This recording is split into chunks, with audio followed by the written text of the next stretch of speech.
Bien, buenos días. Vamos a continuar nuestra serie de entrevistas con profesores e investigadores de la Facultad de Filosofía y Letras de nuestra universidad.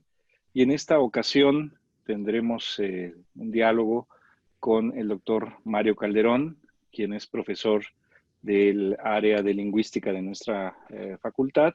De manera especial colabora en el posgrado, la maestría en literatura hispanoamericana, que antes era maestría en literatura mexicana, y también actualmente en el doctorado en literatura hispanoamericana.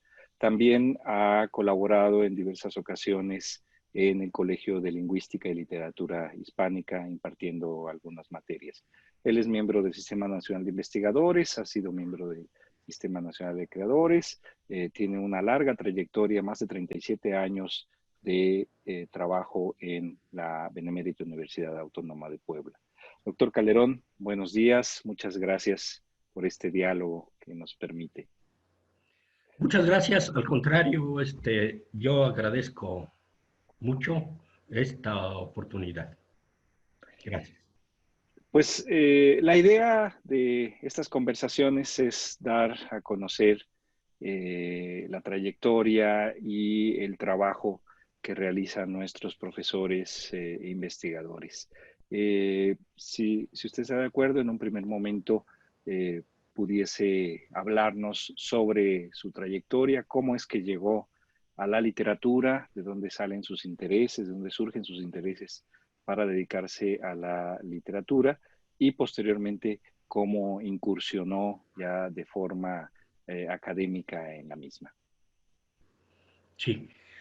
Um, Desde los 13 años, cuando aparece la sexualidad, también apareció mi vocación.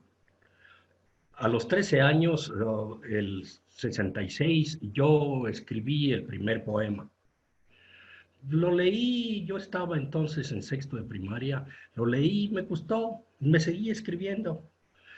Y ya después, el 68, yo estaba en la secundaria, envié un poema al Novedades. Y en el Novedades salió mi texto, apareció mi poema, era el 68, se perdió. No pude tener una copia porque se perdió junto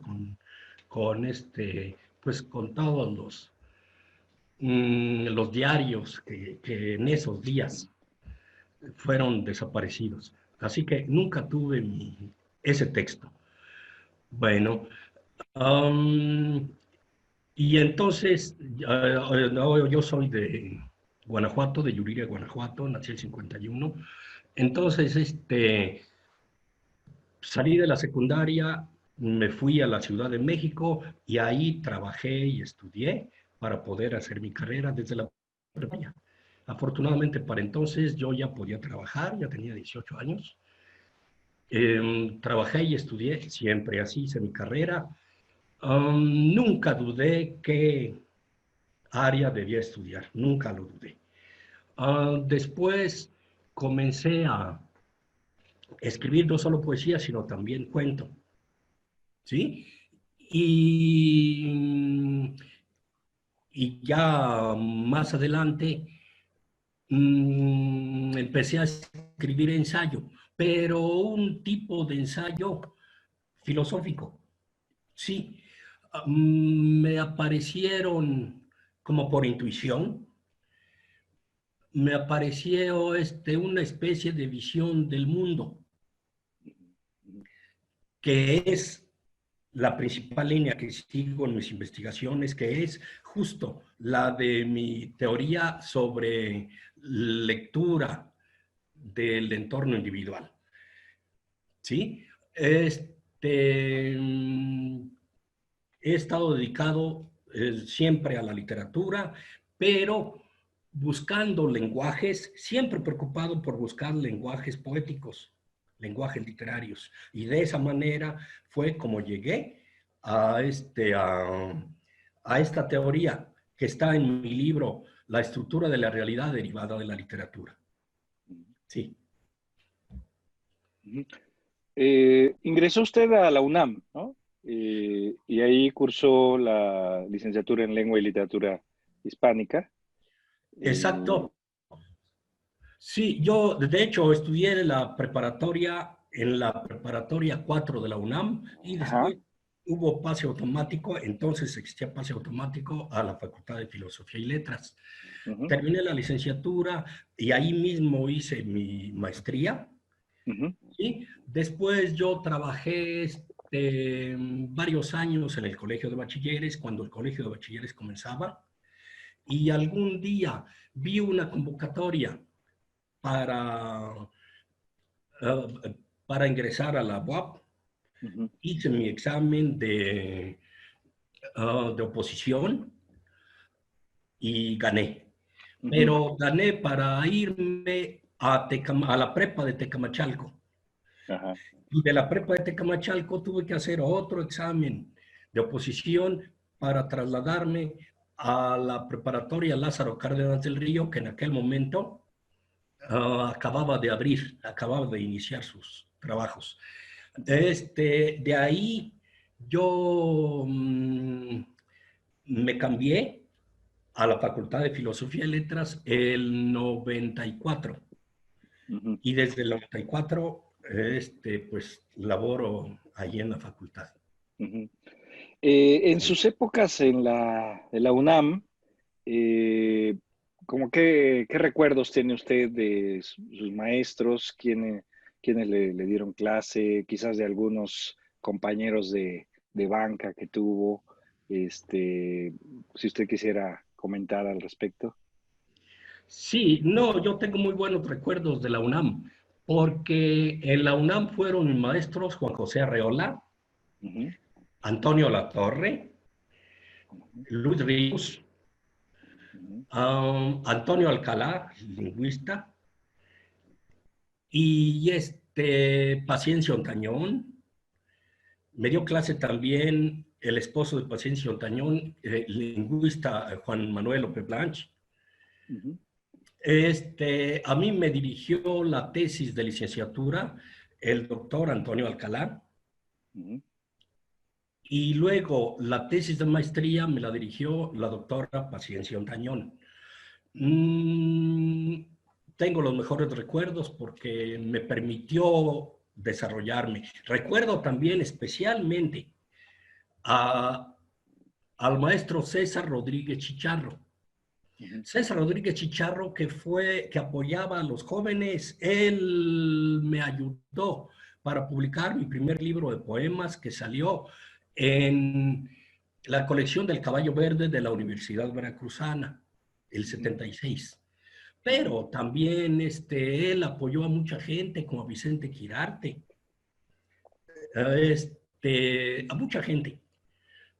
Y esa generación que terminamos el 76, ajá, también fue una generación, me parece que especial. ¿Por qué? Porque algunos de mis compañeros fueron justo Vicente Quirarte, que ha sido el más destacado de la generación, porque ujú, es miembro del Colegio Nacional, miembro de la Academia de la Lengua, ujú, en literatura fue premio Villaurrutia en poesía. ujú, Yo creo que ha sido el compañero más destacado. ujú, Pero también con nosotros estaba Carlos Chimal, un narrador de ciencia ficción ujú, que al terminar la licenciatura hizo una ingeniería en química y trabaja como químico allá en Suiza ujú, y escribía al ujú, mismo tiempo. Pero también fue mi compañera Ethel Kraus, muy ajá, destacado. Y el gran crítico Vicente Francisco Torres, que es de los mejores críticos pues de mi generación. ujú, ¿Sí? ujú, Algunos otros compañeros, José Francisco Conde, ujú, que es poeta, en algún curso entraba a un curso, Brianda Domecq, ujú. creo que fue la primera secuestrada de México, creo. Uy, Este, fue una generación muy, muy destacada. ujú, ujú. ¿Y sus intereses en esa época, hacia dónde se dirigían? Digamos, los trabajos que hizo de licenciatura y posteriormente de maestría? Um, a mí me interesó siempre el folclore, Ujú, siempre. Yo escribí un libro sobre la adivinanza, la primera investigación sobre la adivinanza, porque no hay trabajo sobre la adivinanza. ajá, Se dice que el folclore se encuentra en la primera etapa, la de recolección. ujú, Entonces a mí me parece que yo hice el primer trabajo de investigación sobre adivinanza, ensayo, que me publicaron en la revista Escritos de aquí, de la Universidad Autónoma de Puebla. ujú, Y luego seguí trabajando con el refrán. Y ujú. esa es una de mis líneas de investigación, es uno de los temas que siempre me ha interesado. Ahora, próximamente publicaré algún libro donde hablo de cuento popular, a refrán, adivinanza, etcétera. ¿Sí?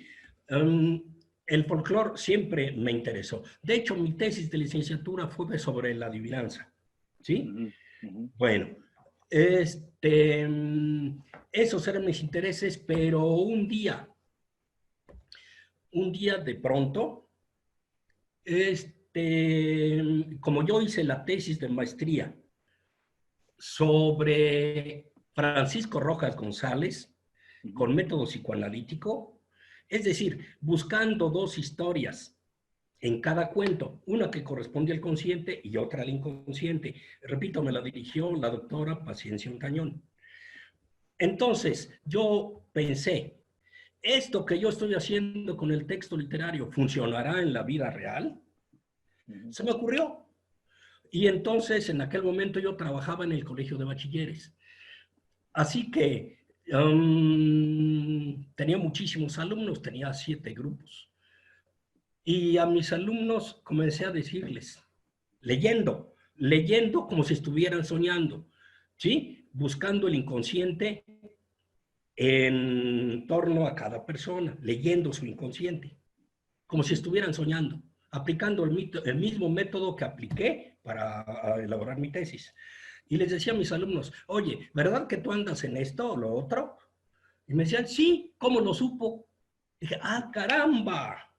Y allí vino el descubrimiento. ujú, ujú, Entonces ya comencé a trabajar con eso en serio y cada día encontrando más cosas, ujú, ¿sí? Hasta establecer un método que pude probar. ¿Por qué? Porque no faltó quien dijera, no, pues es un adivinador, mirando esto con desprecio, ¿sí? ujú, Perfecto, yo dije, para que esto no suceda, voy a pedir un experimento en la Facultad de Psicología de aquí, de la UAP. ujú, Pedí un experimento. Entonces, el doctor Rodolfo Espinosa era director en aquel momento de la Facultad de Psicología. Solicité el experimento, hice 20 aseveraciones sobre el pasado de los alumnos de un grupo, ¿sí? ujú, Y acerté en el 100%. Me ujú, extendieron mi constancia y tengo mi constancia. ujú, Pero después me dijeron, no, pues es que serás bueno en humanidades, pero enfréntate a ciencias duras. ujú, Y entonces yo fui a físico-matemáticas y ahí me permitieron hacer el experimento en electrónica. ujú, Y ahí en electrónica tuve un acierto del 88%, solo un margen de error del 12%. ujú, ¿Sí? Entonces yo lo que hice fue exponer ese método en un cuento. Ese cuento fue publicado en el 98. ujú, El 98 en un libro que se llama Destino y otras ficciones. Pero ujú, después dije, no, es que esto debo seguirlo, pero ahora como ensayo. Y ujú, entonces escribí el libro, la estructura de la realidad derivada de la literatura. tuve cuidado de buscar a los principales críticos de México de narrativa, como Ignacio Trejo Fuentes y Vicente Francisco Torres, y algunos narradores como Aguilera Garramuño,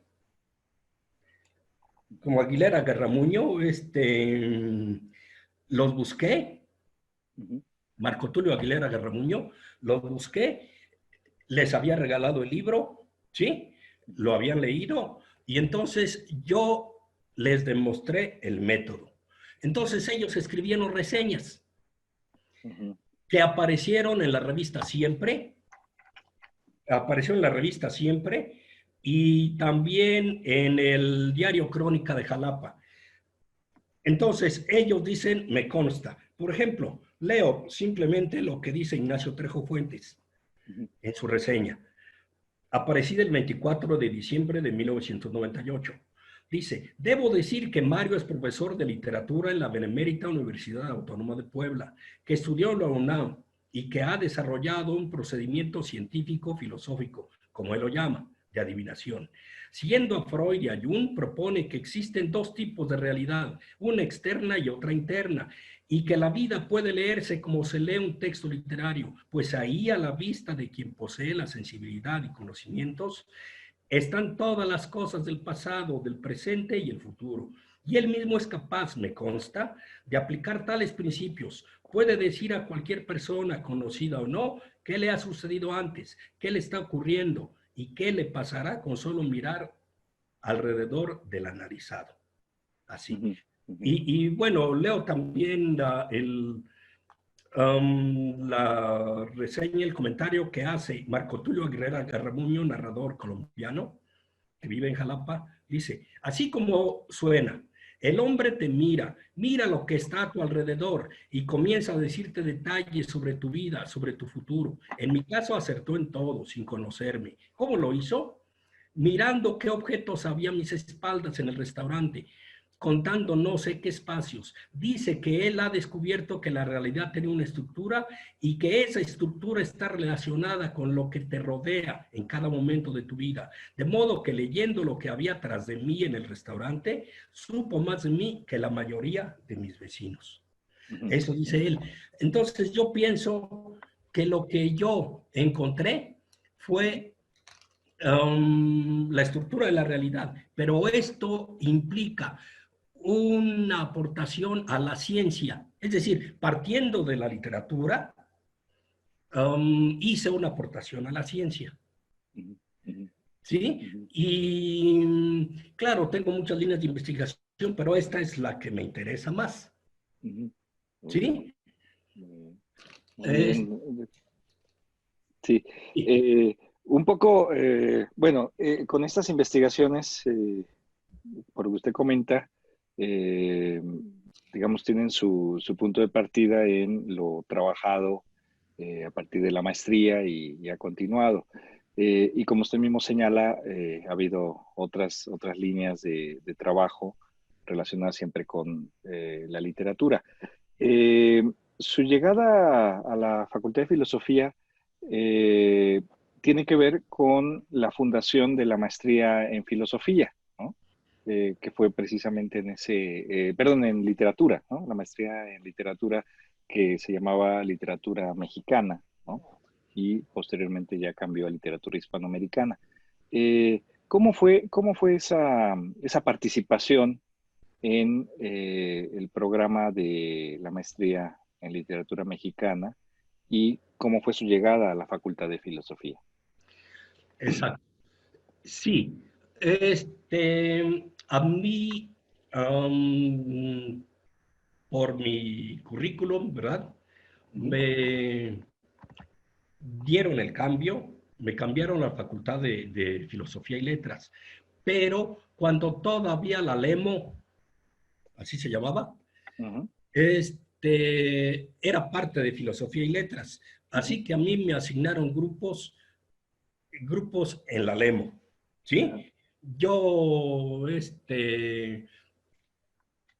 a mí me encanta la lingüística, ¿sí?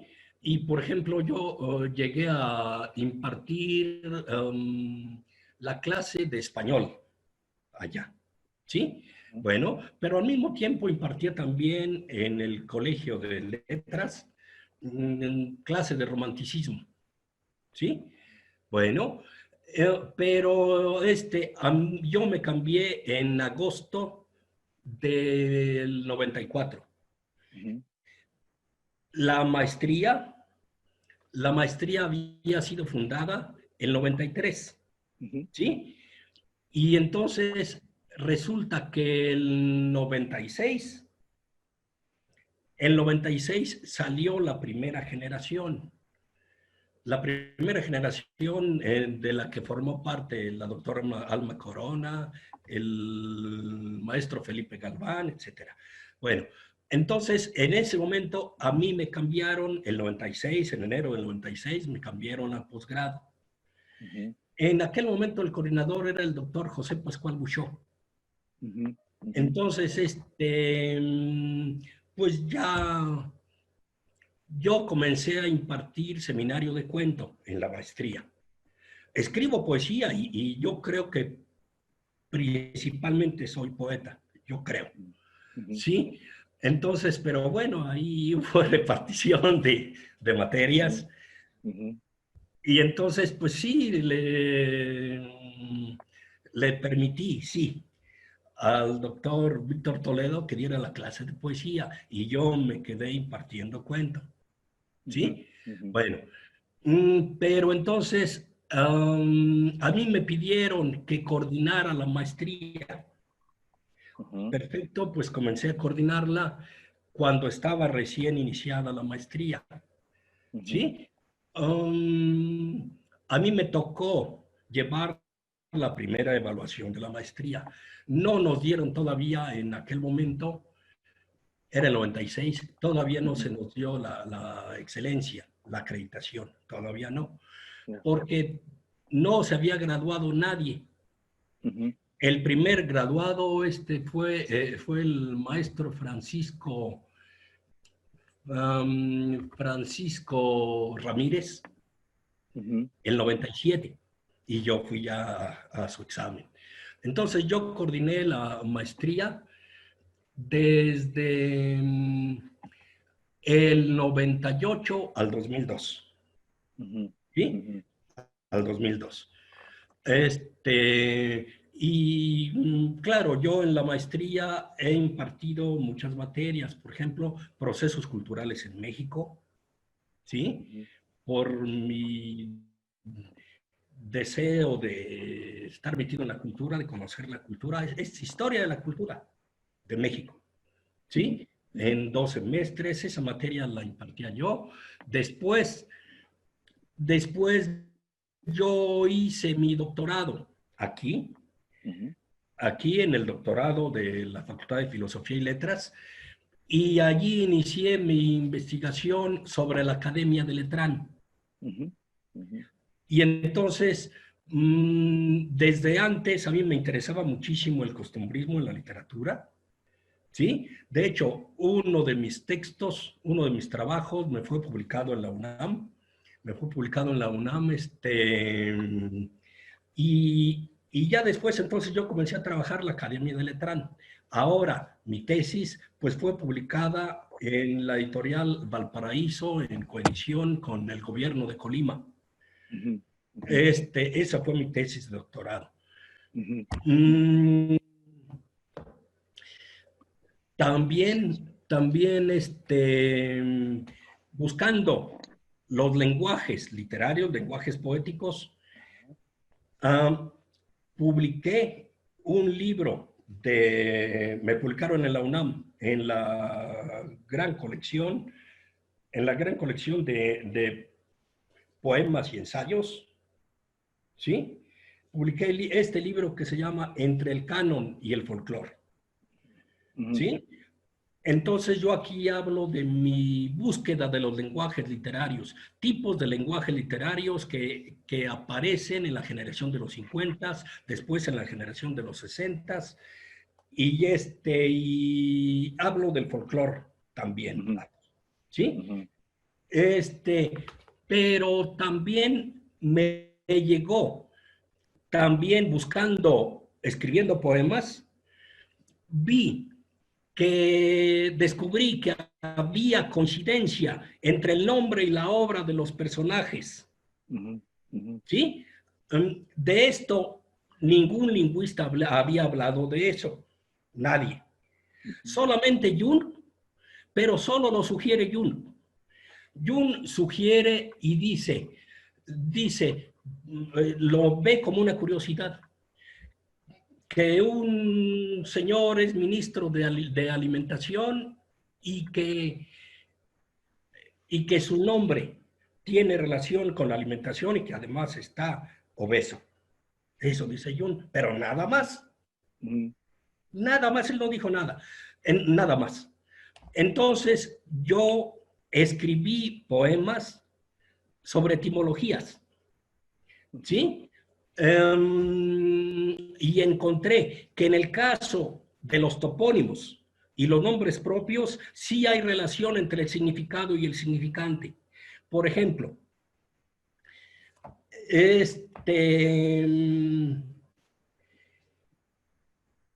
a ver, Francia significa país de los hombres libres, país de los francos. Y resulta que de allá vienen los derechos humanos y las libertades. Alemania viene de dos raíces, alemán. Entonces, el país del todo hombre, del muy hombre. Y de ahí surgió la teoría del superhombre. ¿Sí? Bueno, resulta que España significa tierra de conejos. ¿Qué hace un conejo? Pues es un roedor, un destructor. Pues hay relación con esto, ¿sí? El caso de México. México significa el ombligo de la luna, pero luna es símbolo de la sensualidad. Es decir, México es el país de la sensualidad, ¿sí? Y en el caso de nombres propios, no, pues esto es enorme. Por ejemplo, Abraham Lincoln. Abraham significa padre excelso. Lincoln es apócope de lindas colonias. Padre excelso de lindas colonias, caramba. ¿Sí? Bueno, pero aquí en México, en todos los casos funciona. Aquí en México, el verdadero iniciador de la independencia fue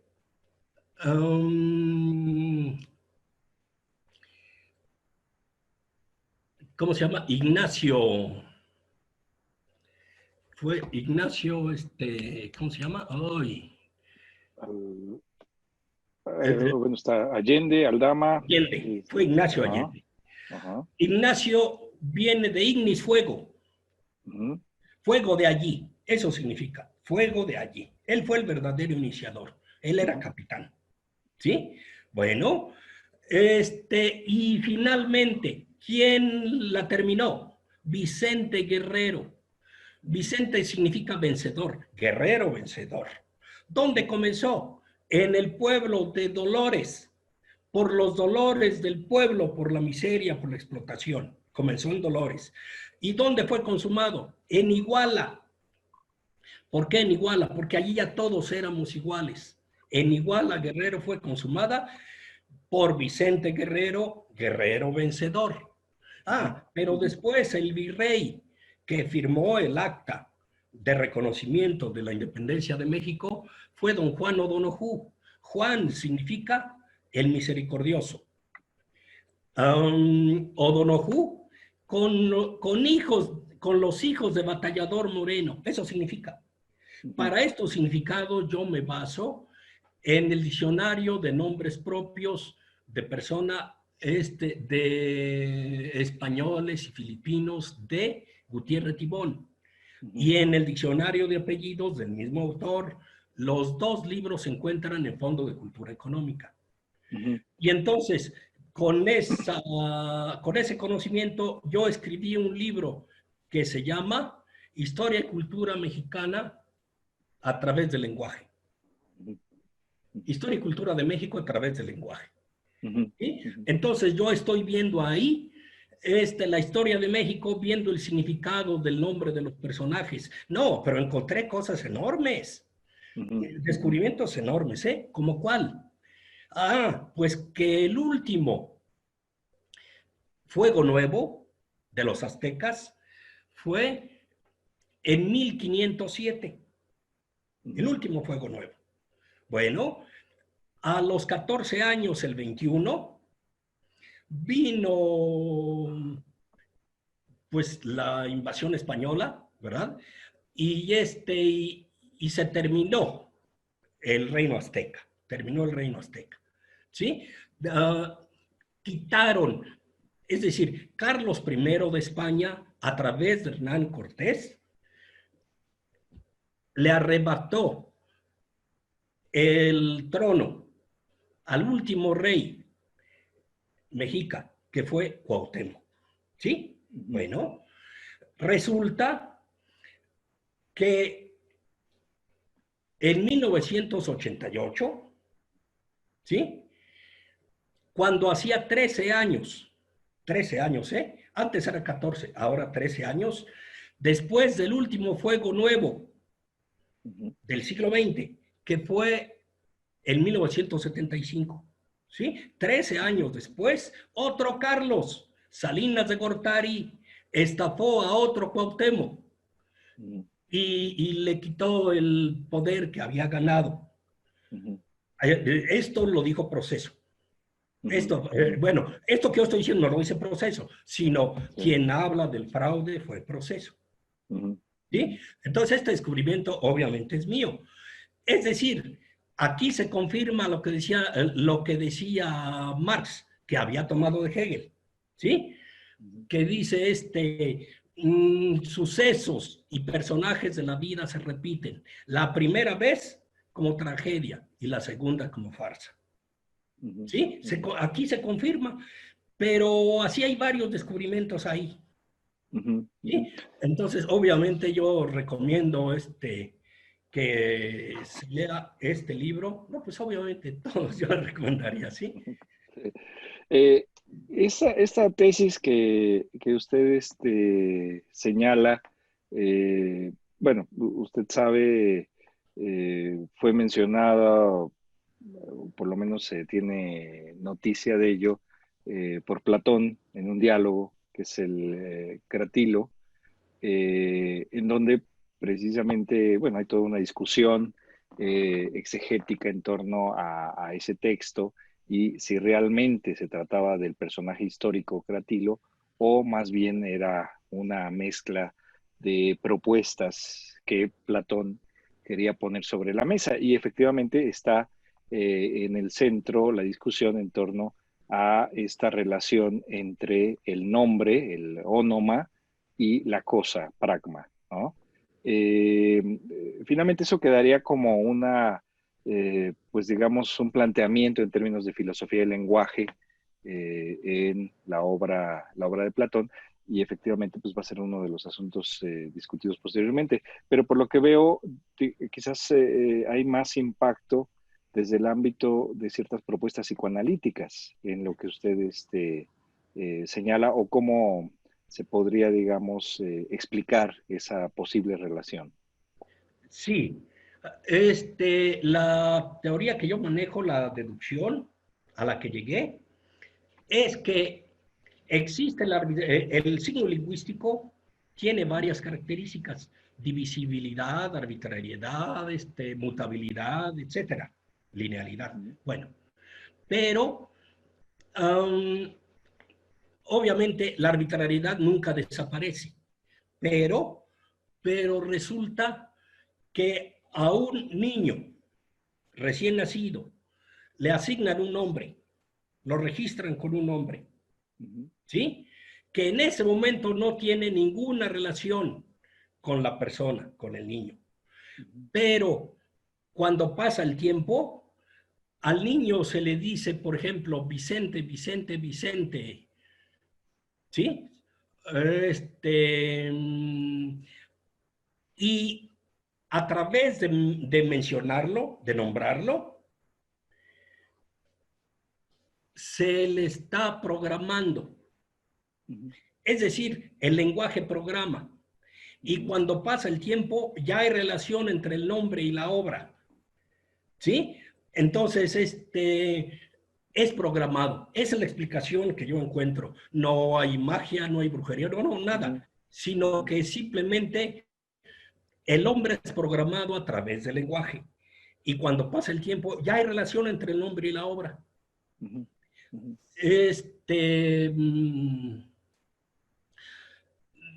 Creo, yo obviamente tengo la historia de México a través del lenguaje.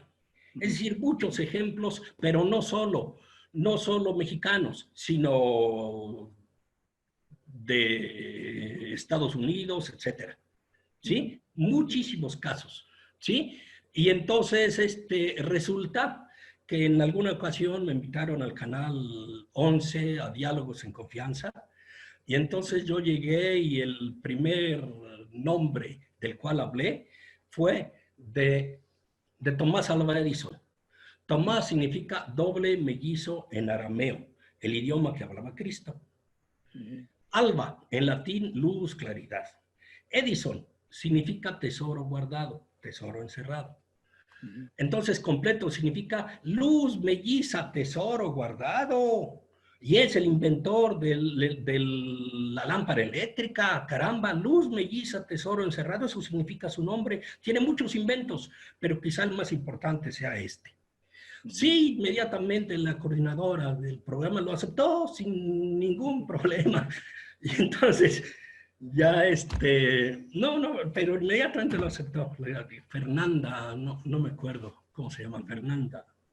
El apellido no me acuerdo. Sí. Bueno, usted ha señalado también otras líneas de trabajo y de investigación. No sé si quisiera profundizar también en lo que trabajó en su tesis doctoral, precisamente sobre la Academia de Letrán, y la importancia que eso ha tenido o tiene precisamente para la literatura en México. Exacto. Sí. A mí me ha apasionado el costumbrismo.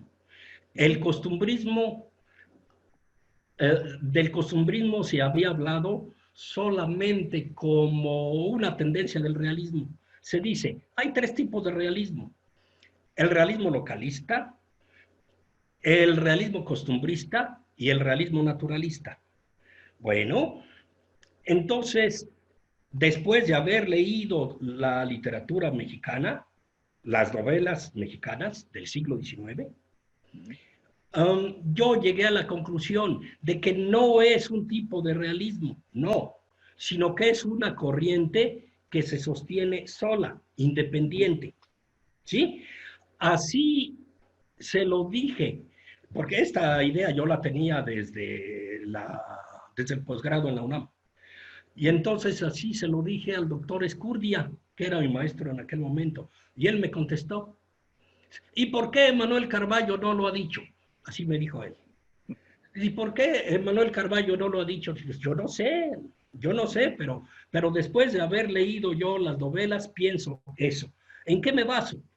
Me baso en lo siguiente.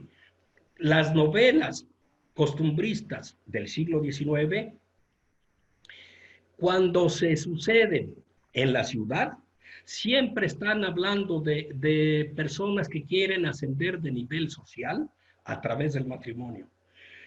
Y finalmente se frustran porque se maneja un refrán que dice, cada oveja con su pareja. Ese es el refrán que se maneja, cada oveja con su pareja. Y las novelas que suceden en el campo siempre están hablando de hombres al margen de la ley, revolucionarios o ladrones, como Astucia de Luis Inclán, ¿sí? Como El Zarco de Ignacio Manuel Altamirano, siempre hombres al margen de la ley, revolucionarios o ladrones. ¿Sí? Y esos dos ciclos se cumplen, tanto en la poesía, tanto en la ciudad, como la rumba, ¿verdad? Como Ensalada de Pollo de José T. Cuellar, la rumba de Ángel de Campo, ¿sí? Se cumplen los dos ciclos. Pero además de eso, los personajes no se guían como en el romanticismo por lo que sienten, no, ni seguían por lo que, ni seguían por la razón, como sucedía en el neoclasicismo. No, estos seguían por lo que debe ser de acuerdo a las costumbres. Lo que hay que hacer, lo que ellos hacen es solo seguir las costumbres. No importa lo que sientan, no importa lo que piensen, solo hay que cumplir con lo que la gente piensa que debe ser, con la moral. Con la moral. Entonces, ese pensamiento que después en el siglo XX se habló de existencialismo. Se habla de que hay dos tipos de existencia. Jean-Paul Sartre lo dice, ¿verdad? Dos tipos de existencia, la banal y la auténtica. Bueno, tiene existencia auténtica la persona que hace, que ejerce su libertad, que hace lo que él quiere. Y tiene existencia banal quien actúa como todo el mundo actúa, que no vive su propia vida, sino la vida de los demás. Bueno, entonces en el costumbrismo, la gente no vive su propia vida, sino que actúa de acuerdo a lo que piensan los demás, de acuerdo a la moral, de acuerdo a lo que debe ser, de acuerdo a las costumbres. Es decir, la gente tendría, los personajes tienen existencia banal. Y ese pensamiento justamente es lo que hace a la corriente que sea independiente. ¿Sí? Esto es lo que yo he venido comentando. Pero además, pues tiene personajes arquetípicos. Eso es muy interesante, porque incluso en la vida diaria hay personajes arquetípicos, ¿eh?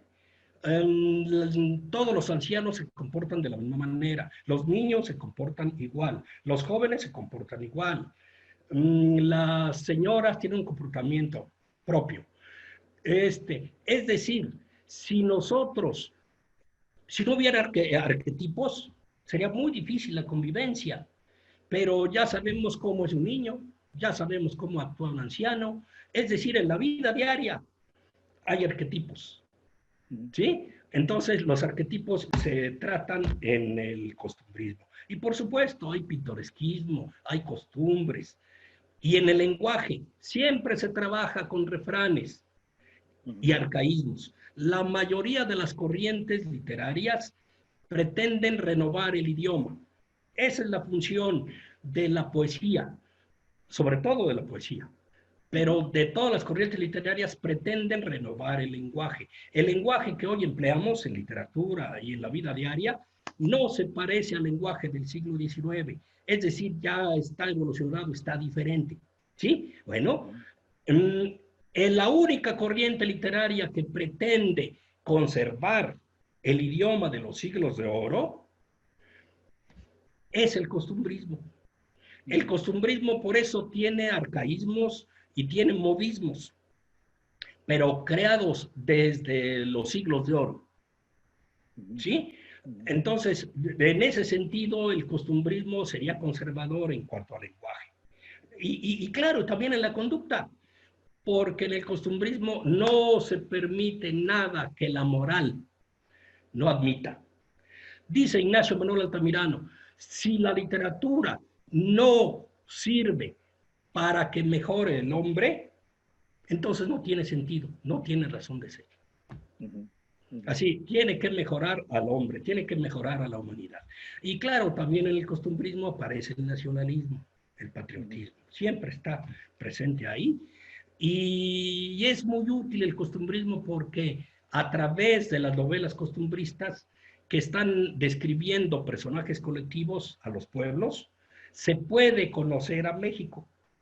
¿Sí? Es decir, se ve el carácter de los pueblos, se ve su moral, se ve cómo piensan. Entonces, para buscar la identidad del pueblo mexicano del siglo XIX, pues hay que leer las novelas costumbristas del siglo XIX. Después hubo otros autores costumbristas, pero dice la crítica poblana, a ver, ¿qué se llama? Crítica poblana muy, muy importante. Carmen, ella dice, los autores de ahora son herederos del costumbrismo, ¿sí? Como La vida inútil de Pito Pérez, el autor de La vida inútil de Pito Pérez, dice esos son herederos del costumbrismo. El costumbrismo había comenzado con, a ver, con el autor de la primera novela de Hispanoamérica, ¿sí? Que es hoy se llama, en 1818 comienza El Periquillo Sarmiento. La novela comienza por ahí y con Don Catrín de la Fachenda, ¿sí? Fernández de Lizardi, ¿no? Fernández de Lizardi, exacto. Comienza con Fernández de Lizardi y termina en 1903 con la publicación de Antón Pérez, de Manuel Sánchez Mármol. ¿Sí? Entonces, ese fue el periodo del costumbrismo. Pero el costumbrismo tiene relación con el folclore. Entonces, ahí se unen dos de mis líneas de investigación. ¿Sí? Tanto el folclore como el costumbrismo. Entonces, en el costumbrismo se encuentra tanto el folk life, que es el costumbrismo de la vida, ideas sobre medicina, vestido, comida, etcétera, pero también aparecen estrofas, versos, leyendas, etcétera, que corresponden al folk literatura. ¿Sí? Digamos que el trabajo que usted ha realizado abarca, pues, digamos, diversas posibilidades de lenguaje, ¿no? Tenemos por un lado de la creación, precisamente en la poesía, o el escrito en ensayos, o también la investigación en términos precisamente de teoría literaria e investigación sobre la historia de la literatura misma, ¿no? Sí. Pero Sí. digamos, ¿cuál sería lo que usted consideraría? Hace un momento señaló que usted se considera poeta, ¿no? Sí. Como en primer lugar. Entonces, más en ese sentido de creador, ¿no? Sí. Yo pienso, Uh-huh. pero mucha gente lo piensa así. Por ejemplo, Jaime Sabines decía, hay dos clases de poetas. Unos que tropiezan con una piedra y dicen, pinche piedra. Y otros que tropiezan y analizan, ¿por qué me caí? Etcétera, etcétera, etcétera. Y ya comienzan a analizar. Entonces hay dos tipos de creadores, ¿sí? Y, y entonces yo pienso que de los que analizan es Octavio Paz, ¿sí? Que tuvo todo el éxito que pueda tener un mexicano, ¿verdad? Bueno, entonces yo considero que yo soy de ese tipo de los que analizan, ¿sí? Entonces, yo comencé escribiendo poesía, después seguí escribiendo cuento, pero definitivamente me considero ante todo poeta. Mi, mi más reciente libro de narrativa, se llama En la página del entorno, que me publicó la UAP, ¿sí? Entonces, aquí otra vez hablo de mi teoría de la lectura del entorno individual, ¿sí? Bueno, pero también como creador, como soy de un pueblito, un rancho de 3,000 habitantes, ¿sí? Del municipio de Yuriria, en Guanajuato, vi muchas historias, la vida de allá, y se me ocurrió también escribir cuentos cercanos al modo de escribir de Rulfo, y de esa manera escribí Donde el águila paró, que me publicó la Facultad de Filosofía y Letras por allá por el 2005. ¿Sí? Pero después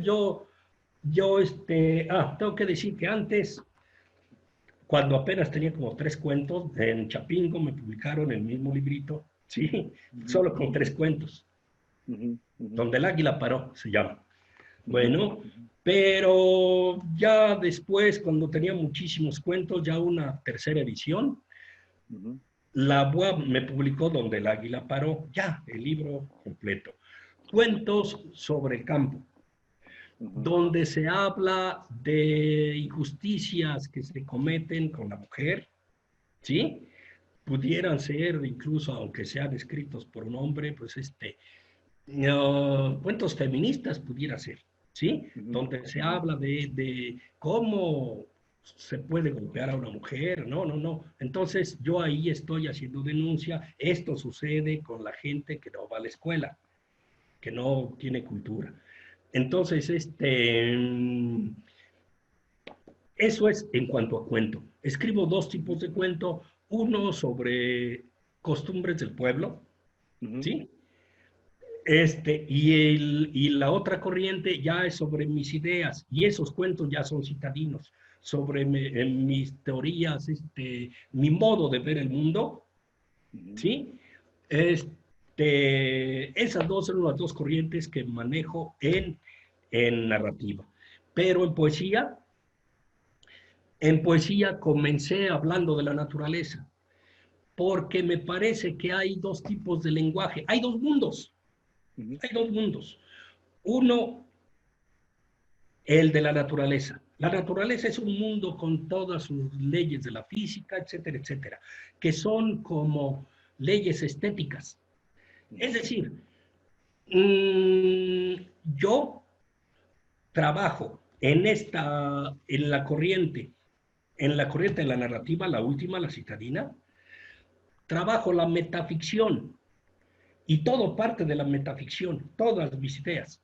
Es decir, considerar que el mundo es una novela, que somos personajes de una novela y que las reglas estéticas corresponden a las leyes de la física. ¿Sí? Y ahí hay antecedentes como Miguel de Unamuno en la novela Niebla.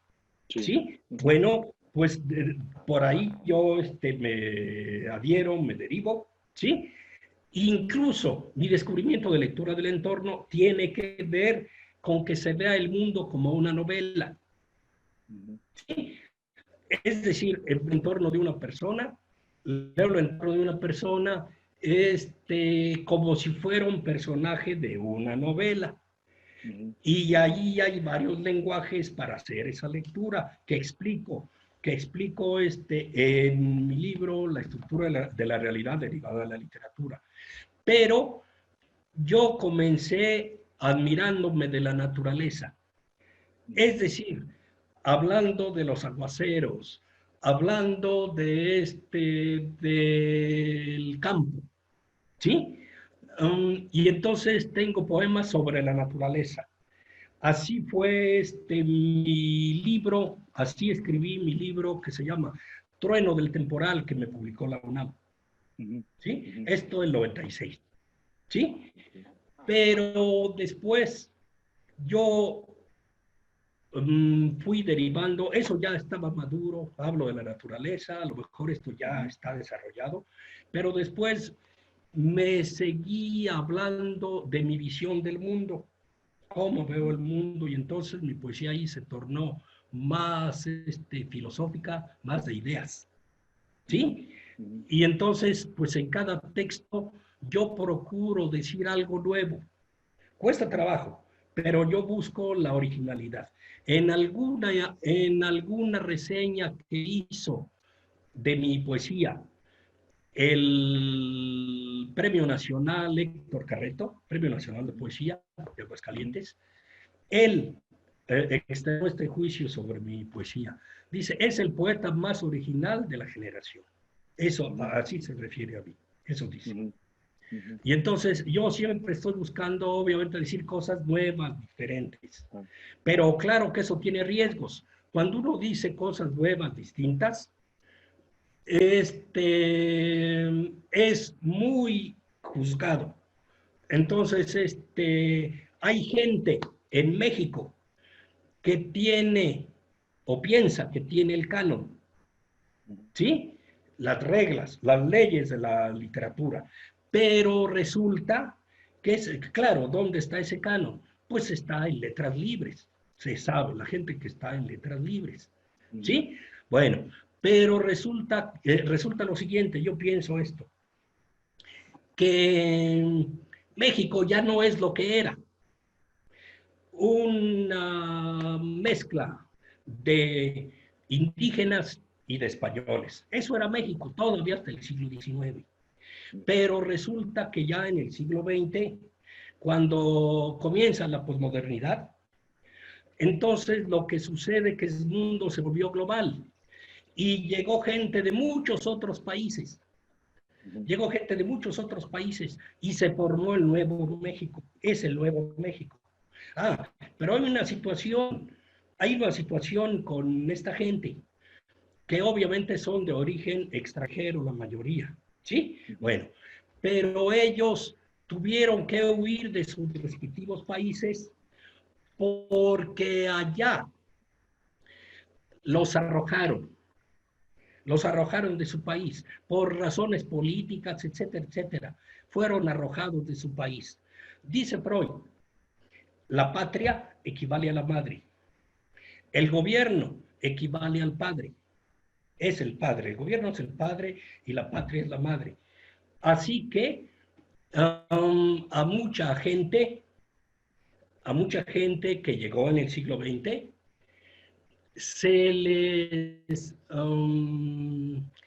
por diversas razones, el padre, su gobierno, les quitó la madre, es decir, los desmadró. Y entonces llegaron a México. Y entonces en México ahora ellos se aferran a su nueva patria. Dice, ya nos desmadraron una vez, no nos van a volver a desmadrar. Y entonces ellos creen que tienen el canon y lo retienen y no admiten nada nuevo, no admiten nada, ¿sí? Cuesta mucho trabajo que alguien que viene de abajo sea admitido.